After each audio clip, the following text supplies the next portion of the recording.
Hello friends, welcome to Learn English Vocabulary channel. Are you ready to learn new English words? So we will learn here new English words which will enhance your personality and English vocabulary also. So now we will start with new English words. Let's start.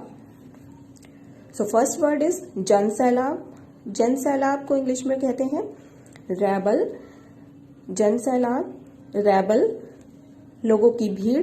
जहां पर लोगों की भीड़ होगी उस स्थान को, means उस भीड़ को हम रैबल कहेंगे. जन सैलाब, रैबल. नेक्स्ट वर्ड इज नवाब, शासक. जो शासक होते हैं उनको हम ड्यूक कहते हैं. इंग्लिश में ड्यूक कहते हैं.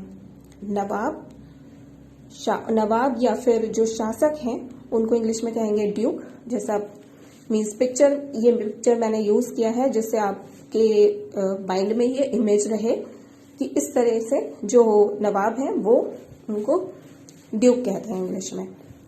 शिल्पकार, आर्किटेक्ट, जो कि कोई डिजाइन करते हैं, जो घरों को डिजाइन करते हैं, तो उनको हम शिल्पकार कहते हैं. आर्किटेक्ट, शिल्पकार, आर्किटेक्ट. शिल्पकार, आर्किटेक्ट.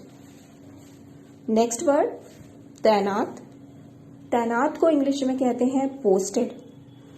जो कहीं पर पोस्टेड हैं, तैनात किए जाते हैं, जैसे सोल्जर्स होते हैं. जैसे पिक्चर में भी देख सकते हैं, हमने ये पिक्चर यूज किया है जिसमें दिखाया जा रहा है कि सोल्जर्स तैनात हैं, तो वो पोस्टेड है.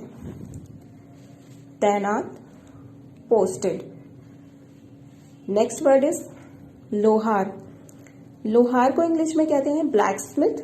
ये शायद आपने सुना भी होगा इस वर्ड मीनिंग के याद करते वक्त.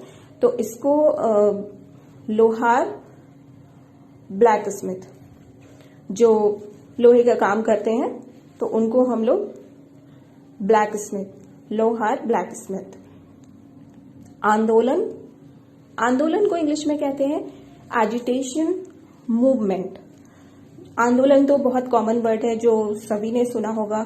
जैसे पॉलिटिक्स में ज्यादातर हम लोग सुनते रहते हैं कि किसी भी चीज पे आंदोलन हुआ है, कहीं जगह पे आंदोलन हो रहा है, तो इसको इंग्लिश में कहेंगे एजिटेशन, और इसका दूसरा वर्ड है मूवमेंट.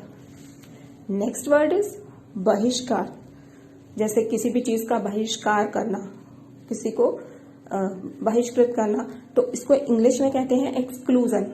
जैसे यहाँ पर मैंने ये पिक्चर यूज किया है जिसमें एक आदमी पूरी भीड़ से अलग दिख रहा है, मीन्स वो बहिष्कृत हो गया है, एक्सक्लूडेड है, मीन्स एक्सक्लूजन कर दिया गया है. नेक्स्ट वर्ड इज कराहना. जैसे कहीं पर भी आपके कोई चोट लग गई है या किसी के भी, जैसे पिक्चर में मैंने ये यूज किया है वर्ड, तो इसमें दिख रहा है कि इसके पैर में चोट लग गई है जिससे वो कराह रही है. इसको इंग्लिश में कहेंगे ग्रोन. कराहना, ग्रोन. कराहना वर्ड का इंग्लिश मीनिंग ग्रोन.